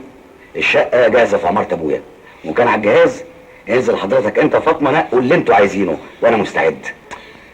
ارجوك يا ابني تاجل الحكايه دي شويه لغايه ما انتهي من جهاز سماح. يا سماح يا عمي، مش حضرتك نزلت ونقيت اللي انت عايزه وسماح عايزاه وابتديت تشتري؟ ايوه فعلا ابتديت اشتري.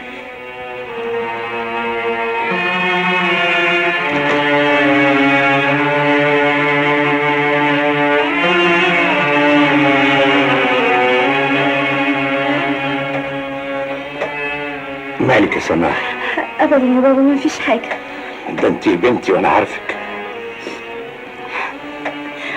بابا انا حاسه بيك وعارفه كل حاجه، مش عاوزاك تضغط على روحك اكتر من كده.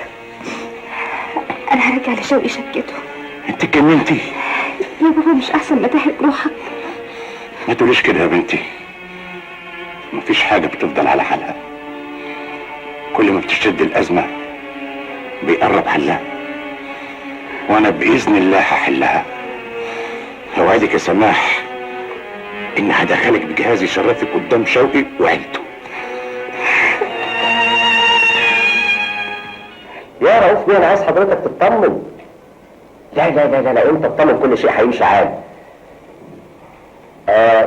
حضرتك في المكتب؟ هتصل بيك 10 دقايق. شكرا. يا كامل بيه، عملت لي ايه في موضوع رؤوف ايوه؟ اتفضل.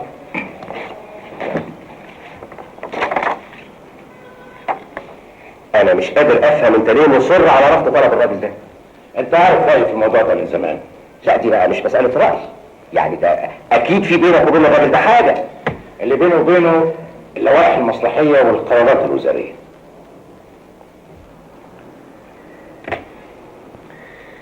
اللوائح مش هتتغير والقوانين مش هتتعدل، لكن لو انت وافقت على الطلب ده انت اللي حياتك وظروفك كلها هتتغير. يا كامل هتخرج من الخنقه اللي انت فيها دي، تعرف تجهز بنتك. كامل يا اخويا، انت عارف امضتك على الطلب ده تمنها كام؟ 10,000 جنيه. ولا 10 مليون جنيه.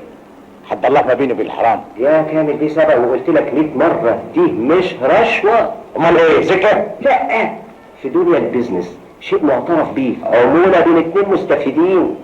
اما يسمعوا بيها نوري اوافق. كامل دول عايز مصلحتك. طب خليك معايا.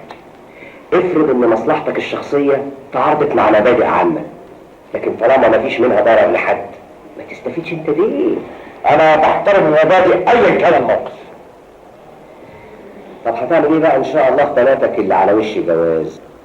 لهم رب وانت ليك عقل بس عنده ضمير. بس مالكش قلب. اللي هو انا؟ ايوه انت. لو عندك قلب كنت حنيت على اولادك وفكيت ازمتهم. انا عشان عندي قلب وصاحب اولاد مش عايز اتصرف بالطريقه اللي تخليهم يستعروا مني في يوم من الايام. على اذنك.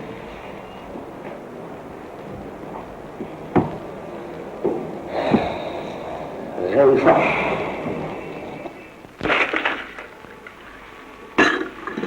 انا مش قادره افهم كامل ده فيه ايه زياده عن الناس عشان يغلبك بالشكل ده؟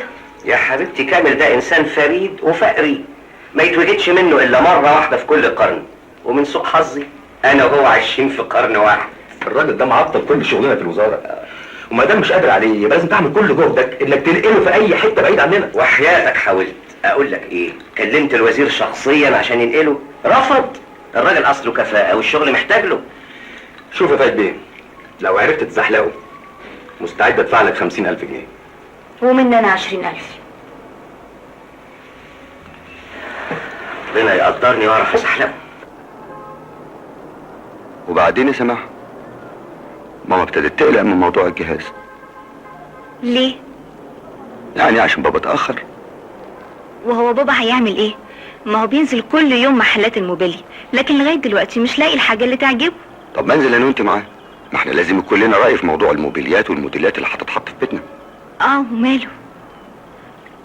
على فكره. نعم. صلاح عازمنا. صلاح؟ ايوه، عازمنا انا وانت على العشاء، حجز لنا ترابيزه في الميريديان. متاسف ما اقدرش. كده يا شوقي؟ مش عاوز تسهر معايا؟ معاك يا سماح معلش، لكن مع صلاح ما اظنش. ليه ما تظنش؟ لو حد قابله من زمايلي في الجامعه ولقاه قاعد معايا اقدم له صفه ايه؟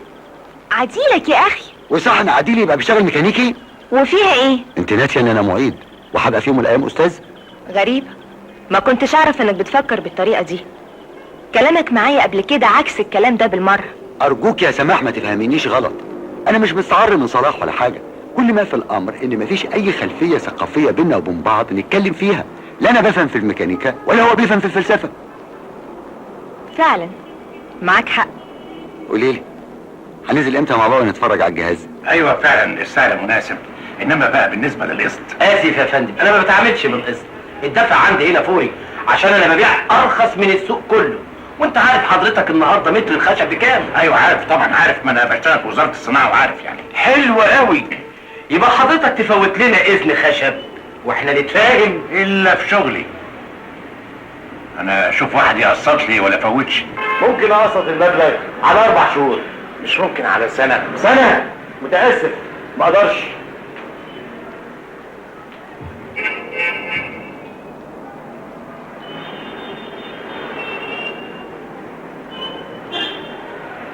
تدفع 4,000 جنيه في الاول وال5,000 الباقيين على سنه، والفوائد 20%.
يا استاذ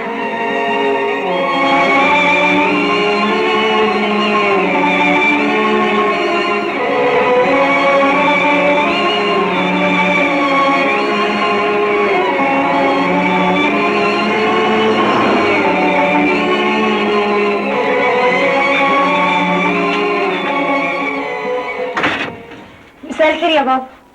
مساء النور. مالك يا بابا؟ لا مفيش. احضر لك العشاء يا بابا؟ لا يا حبيبتي، ذاكروا انتوا.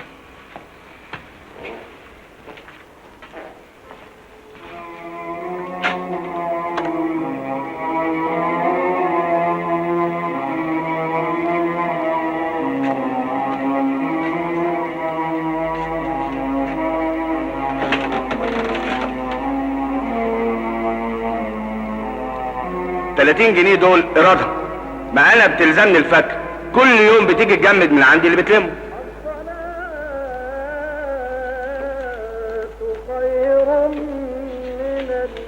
فاكر يا سعاده البيه الشحات اللي كان بيقف على باب المصلحه؟ مات ولقوه نايم على 50,000 جنيه. انت عارف لو انت وافقت على الطلب ده، انت اللي حياتك وظروفك كلها هتتغير، تخرج من الازمه اللي خانقاك دي يا راجل، تعرف تجهز بنتك. انت عارف ان امضتك على الطلب ده تساوي كام؟ 10,000 جنيه.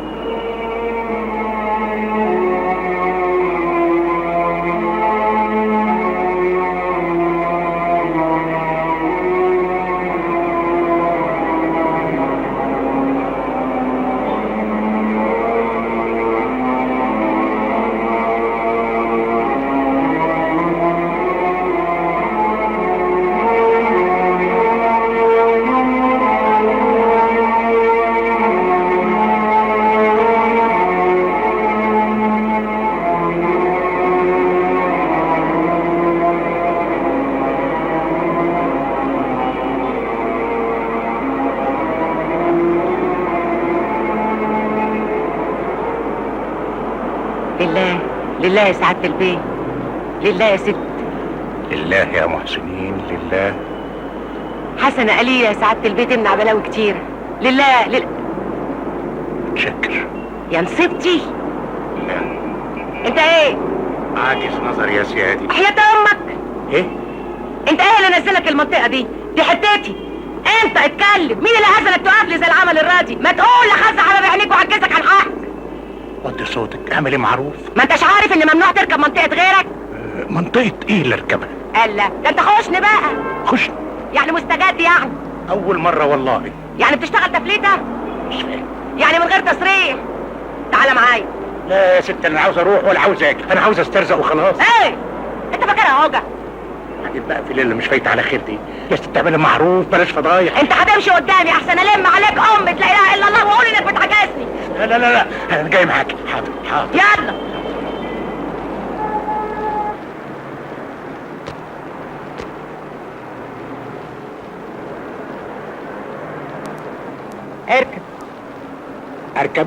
اركب بقى ما تضيعش وقتي. عربية مين دي؟ عربيتي. شحتها برضو؟ فشر، ده انا مشتريها بعرق جبيني. ربنا يديك. اعمل ايه؟ المواصلات ما بتسعفش ومواعيد يا اخويا الشغل ما بترحمش. اركب. حاضر.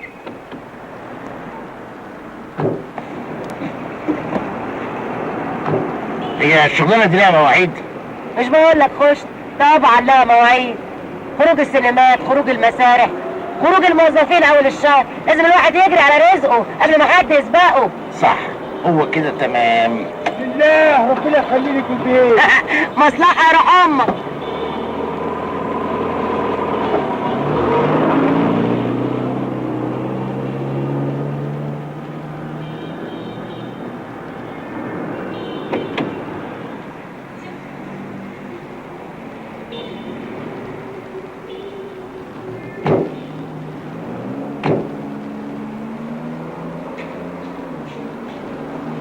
ما تيجي رايح فين؟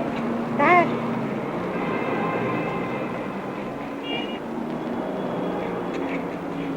تعالى. اقفل الباب وراك.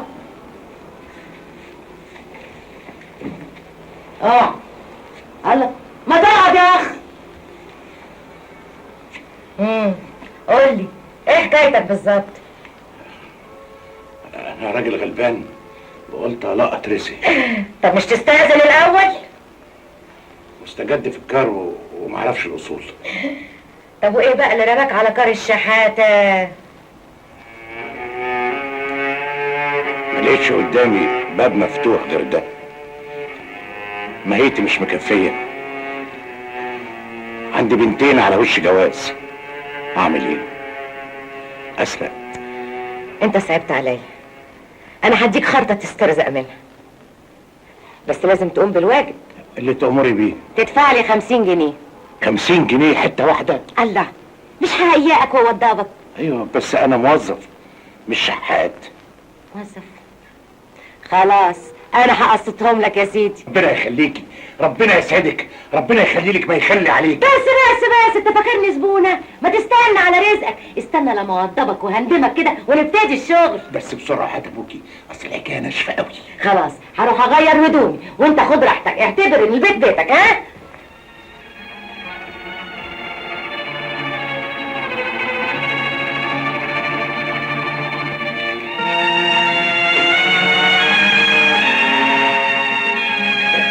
انت متاكده ان دي شقتك؟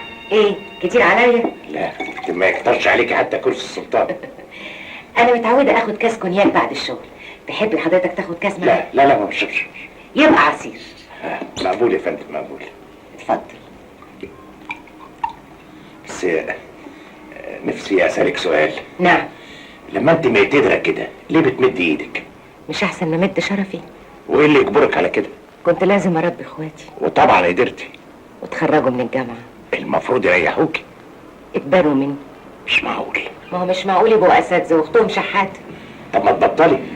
انا اتعودت على مستوى معين ما اقدرش انزل عنه. مش مساله مستوى، انا مثلا بعد ما اجوز البنتين بكره بعد ما تجرب العز مش هتقدر تبطله ابدا. بالله يا ست الحوت، بالله يا عسل، بالله يا زبده، بالله يا ست الستات، ربنا يخلي لك ابنك يا رب. ابني والله ما انا مدياه. ده انا جوزها يا متخلفه. يا لهوي الحقني يا كامل، ده طلع جوزها مش ابنها. لله يا بيه، ربنا يخلي لك المدام يا رب. دي بنت يا ولية. يا دي الخيبه مش هنعرف نشحت يا كامل. لله. الحقيقه يا عمي انا عندي موضوع عايز اكلمك فيه، بس مش عارف اقول لك ايه. قول يا ابني، احنا مش غرب. ايه اللي مضايقك؟ هو انا لا، لكن ست الوالده متضايقه من تاخير الجهاز. الحقيقه يا ابني انا مريت بظروف صعبه قوي، لكن الحمد لله اتحلت. يعني ايه؟ طمن خالص، كلها كام شهر وعروستك هتكون في بيتك كامله من مجاميعه. متشكر، انا متشكر جدا يا عمي. انا هلف على كباريات البلد كلها، انا هلكت. اصل اللي بيبقى خارج من كباريه ودافع دم قلبه بيبقى بيحن على المحتاج علشان ربنا يغفر له اللي عمله جوه. لله لله يا محسنين.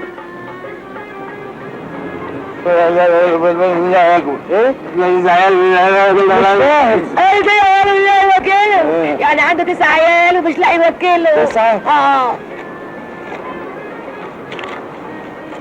تشكر يا بيه. شوف ادي 10 جنيه. واحنا ايه بس يا عم اللي هخلينا نستنى؟ ايه بس اللي يخلينا نستعجل؟ وما نستعجلش ليه؟ الشقه وجاهزه والعفش واشتريناه، ولا لا مؤاخذه يعني هنفضل مركونين جنبه لغايه ما نهكع.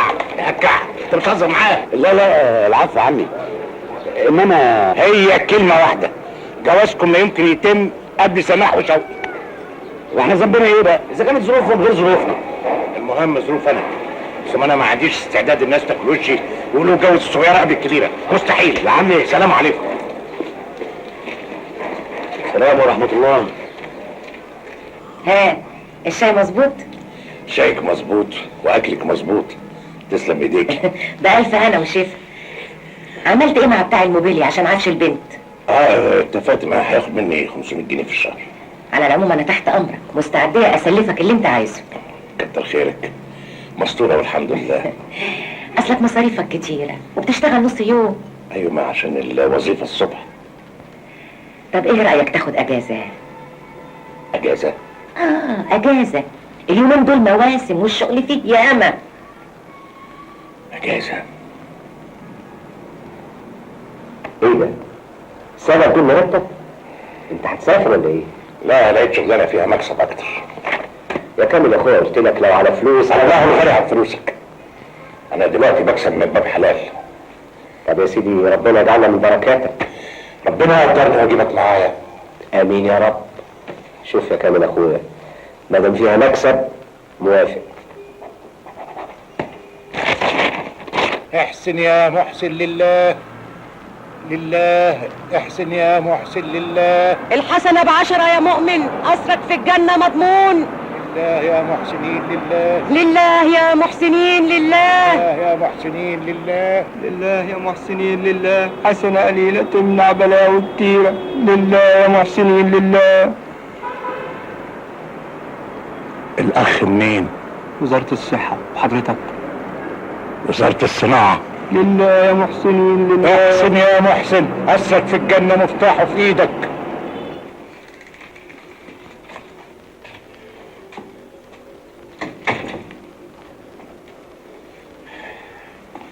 مساء الخير يا ولاد. مساء النور يا بابا.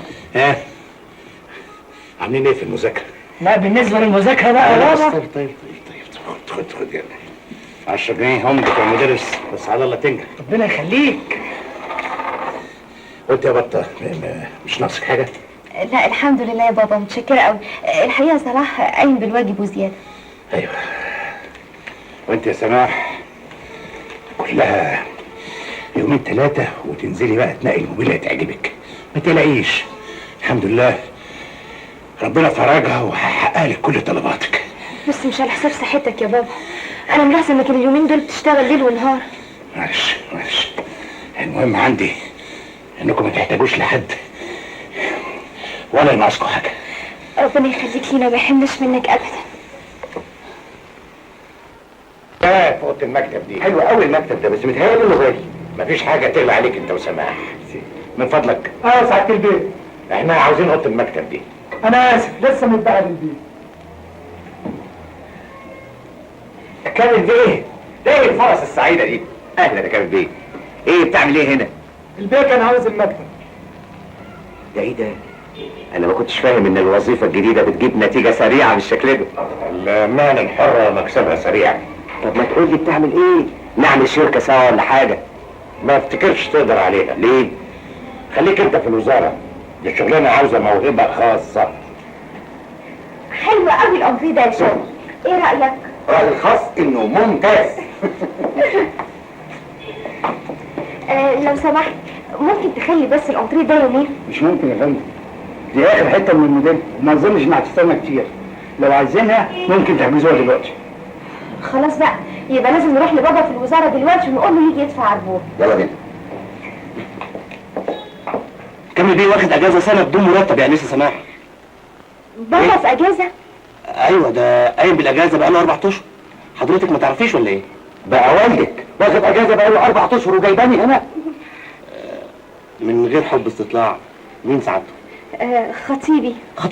اهلا اهلا اهلا اهلا اهلا وسهلا يا فندم. احلام سيادتك اوامر يا فندم، شاي قهوه جنزبيل حاجه ساقعه. متشكر يا استاذ، متشكر. عندي كركديه جاي من اسوان يا فندم. متشكر يا استاذ، اتفضلي. عن اذنك. اتفضل. الف سلامه، طريق السلامه. مع السلامه سعاده البيه، مع السلامه. بنته مش عارفه انه في اجازه؟ دي لسه ماشيه من عندي حالا يا سعاده البيه. ايوه بس ايه اللي يخليه يخبي عن ولاده حاجه زي دي يعني؟ اكيد في حاجه مش عايزهم يعرفوها يا فندم. ايه حاجه ايه؟ حاجه ايه يا راجل دول ولاده؟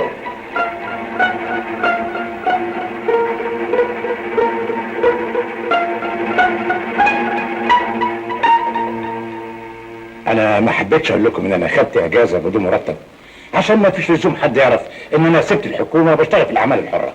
فين يا بابا؟ ايوه في شركه استثمار، بشتغل مستشار. دي شركه كبيره قوي. اسمها ايه؟ لا انتوا ايه بس اللي وداكوا الوزاره؟ اصل يا بابا بصراحه احنا شفنا انتريه وعجبنا قوي، وكان نفسي يعني ان حضرتك تحجزه لنا. اعتبريه محجوز. بجد يا بابا؟ ايوه بجد بجد. ربنا يخليك ليا.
سنه قليله تمنع بلاوي كتيره.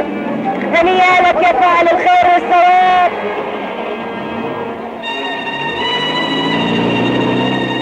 اعملوا حسابكم هنعمل الفرحين في ليله واحده. ليه بس يا بابا؟ ما تخليهم ليلتين. ليه؟ عشان بدل ما تجيب لي بدله واحده يبقوا بدلتين. اخلص خالص.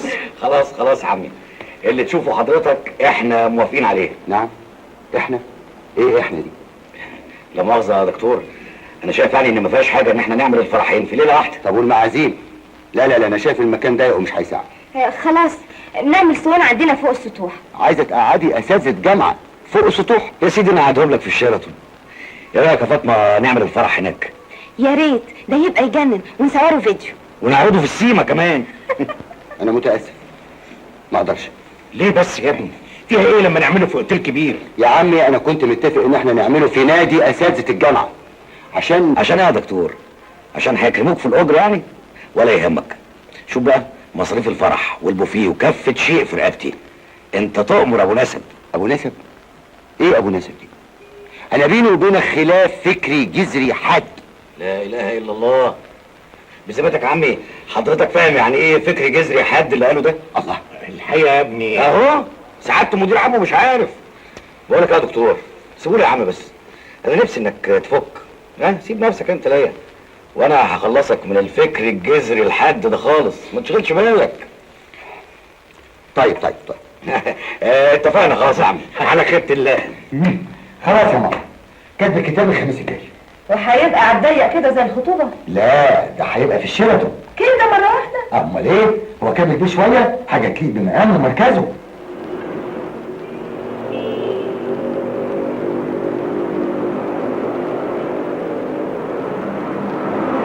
انا اول ما البنك يقفل هجري بسرعه اغير هدومي واستعد للفرح، اصل ورايا حاجات كتير قوي. الف مبروك.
لقيتوه؟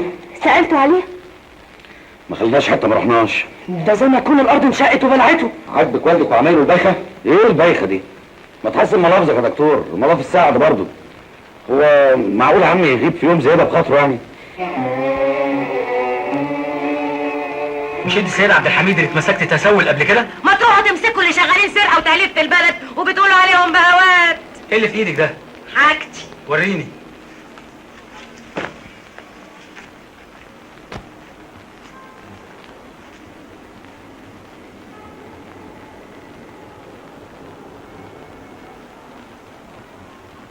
سرقاه؟ فشر، انا مش حراميه، ده انا مشتريها بفلوسي.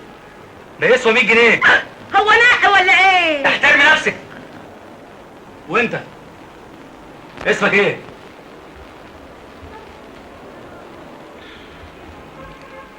اسمك ايه؟ اسمي كامل عبد الشكور. انت بتشتغل ايه؟ على باب الله. كتاب. أنا فايد عبد الغني يا فندم، وكيل الوزارة في المصلحة اللي البيه بيشتغل فيها مدير عام. مدير عام؟ أنت مدير عام؟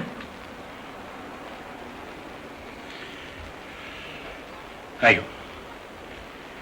أرجوك يا حضرة الضابط تثبت في المحضر عندك إن الأستاذ أساء للوزارة والمصلحة اللي بيشتغل فيها أشد الإساءة، ومتمسك بتوقيع العقاب الوظيفي عليه وبمنتهى الشدة. اي حاجه عايزها مني حضره الضابط؟ لا شكرا، اتفضل انت. عموما انا نمرتي في الوزاره وفي المكتب وفي البيت في الكارت عن سعادتك. شكرا، مع السلامه.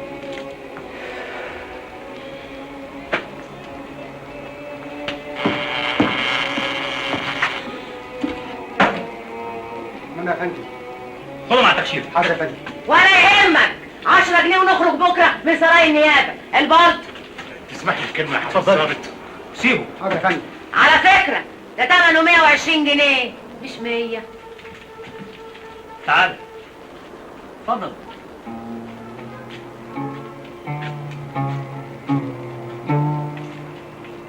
اتفضل اقعد. اقعد. أرجوك يا حضرة الضابط، أنا مش عاوزك ترحمني عشان وظيفتي، لا، عشان سني. أنا ظروفي سيئة أوي، بناتي بيتجوزوا الليلة. تخيل سيادتك موقفي هيكون إيه قدام بناتي وجوازهم لو ما حضرتش الفرح. صدقني يا ابني، أنا ما يهمنيش نفسي، أنا وصلت اللي أنا فيه ده علشانه. حرام تحرمني إني أحضر فرحهم، ده اليوم اللي بستناه طول عمري. أرجوك يا ابني سيبني أمشي، أقسم لك بشرفي إني هكون عندك بكرة الصبح، هكون عندك بعد الفرح. أنا مش عاوز حد يحس بحاجة، واعتبرني يا ابني زي والدك، ولو اني في موقفي ده ما يشرفكش ان واحد زي يبقى والدك. وبعدين يا شوقي في التأخير ده المعازيم مستنينا في الشيراتون. حالا يا ماما، اكيد كامل بيه زمانه جاي. لا دي قلة ذوق، هما فاكريننا عازمين ايه؟ اسطوات؟ احنا عازمين اساتذة جامعات. وبعدين بقى يا هانم، ايه حكايه اسطوات دي؟ هو ماله الوسطى يعني؟ ما هو الوسطى اصل كلمه استاذ. وبعدين بقول لك ايه، لايميها انت وابنك في الليله اللي مش فايته دي، لقلبها كوبيا على دماغكم. انت ازاي تكلم الهانم ماما بالطريقه دي؟ الهانم ماما؟ بقول انت بالذات انا مبوق منك، عارف لو ما نيمتهاش انا هكيل لك. معقوله يا جماعه قاعدين كده وسايبين كامل بيه في الاسم؟ اسم؟ ليه؟ حصل له ايه؟ بابا بيعمل ايه في الاسم؟ يا جماعه اهدوا خلونا نفهم ايه الموضوع. لا مؤاخذه يا سيدنا البيه، هو كامل بيه في الاسم بيعمل ايه؟ شاكي حد يعني؟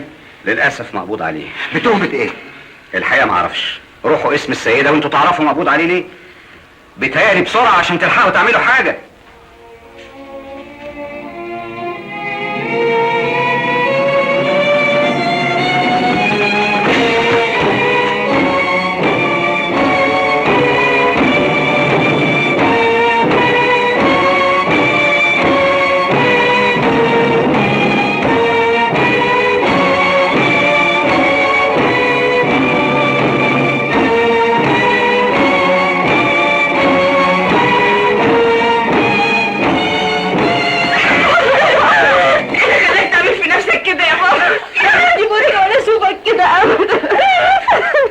تعيطوش يا ولاد، أزمة هتعدي بإذن الله. حبيبي يا بابا. أنا زعلان منك أوي يا عمي. أيوة يا ابني، كنت معتبرني ابنك صحيح كنت حكيت لي كل ظروفك، ده أنا مستعد أفتيك برقبتي. صلاح أنت شاب وابن بلد وطول عمرك جدع. ده احنا اهل يا عمي، اهل. وبعدين اذا كانت سماح مسؤوله منك فدي زي اختي. انا مستعد ادفع من جنيه ل 10,000 في جهازها. حقيقي البني ادم ما بتعرفش الا في وقت الشده، وانت اصيل يا ابني، اصيل. شوقي الحمد لله انك جيت، انا متاكده انك هتقوم جنبنا في الازمه دي. ودي ازمه دي فضيحه. اودي وشي فين بعد عملتك دي؟ اقول ايه لزمايلي في الجامعه؟ ظروف يا ابني، سماح كان لازم تتجهز، وانت طالب 4 عوض ومديني 1000 جنيه. كنت اعمل ايه؟ اكسر قلبها؟ ده غشتني، خدعتني.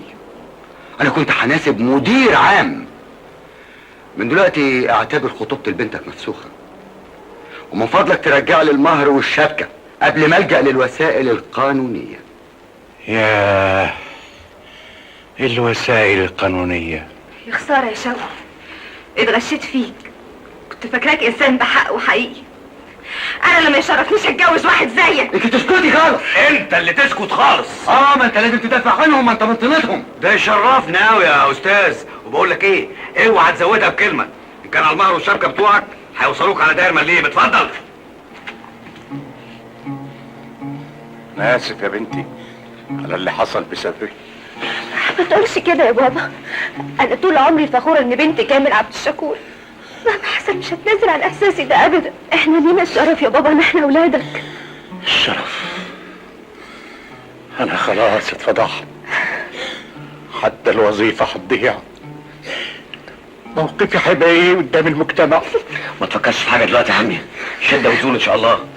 انا هوقف لك اكبر محامي في البلد. بصحة المدير عام سابقا، اعتقد حضرتك مفروض تديني 50,000 جنيه والهانم 20، مش كده؟ واذا سمحت كاش، ما احبش الشيكات. مش تستنى الاول يا فايد بيه نشوف اذا كان هيتحجب عليه؟ يا رؤوف بيه الراجل اتظبط متلبس، يعني هيتسجن ويترفد من وظيفته. مسكين عم كامل، ما قدرش يفهم العصر اللي هو عايش فيه. لذا فالنيابة تطالب له بأقصى العقوبة ليكون عبرة وعظة لكل من تسول له نفسه الاستهتار بقوانين الدولة. وشكرا. دفاع. لا من فضلك يا سيادة القاضي، أنا عاوز أتكلم بنفسي. يعني مش عاوز محامي؟ لا، مع تقديري للأستاذ محدش حاسس بوجعتي إلا أنا. اتفضل. القضية دي مش قضيتي أنا لوحدي، قضية كل موظف عايش بشرفه، كل موظف بيتعب ويشقى ويعرق. أي نعم أنا مدير عام، لكن بكام؟ ب130 جنيه في الشهر. 130 جنيه ومطلوب مني أعلم ولادي وأجوزهم وآكل وأشرب وأعيش بشرف. صحيح في ناس غيري نسوا الشرف والأمانة لكن اتمتعوا بالدنيا وعاشوا. أي موظف مسكين زي حالاتي يعمل إيه؟ وهو شايف متع الدنيا حواليه وهو مش عارف يتمتع بيها. يعمل إيه وهو شايف بناته في عذاب من الحرمان اللي هم فيه؟ إزاي يواجه جشع التجار؟ إزاي يقف والدنيا بتغلى كل يوم وهو مش عارف يعمل حاجة؟ صحيح الحكومة بتحاول تساعد الموظف بكل إمكانياتها، لكن يوم ما اديله علاوة 15 جنيه الدنيا بتغلى 30. محدش حاسس بينا، كأننا أعداء فريسة والكل عاوز ياكلها. سيادتك قلت لي إنني قدوة سيئة للموظفين. أنا عاوز أسأل سيادة القاضي، مرتبك كام؟ مهما كان يكفيك عشان تلبس؟ عشان تحتفظ بمظهرك؟ يكفيك عشان تحقق وتحكم بالعدل وانت مرتاح الضمير؟ قولوا لي كنت اعمل ايه وانا عندي ولد بيتعلم وبنت بتتجهز وانا مش عاوز امد ايدي ولا ارتكي ولا اخون شرف الوظيفه؟ ما كانش قدامي غير حلين، يسرق يشحت. اي حد فيكم لو في مكاني كان يعمل ايه غير اللي عملته؟ كان يعمل ايه؟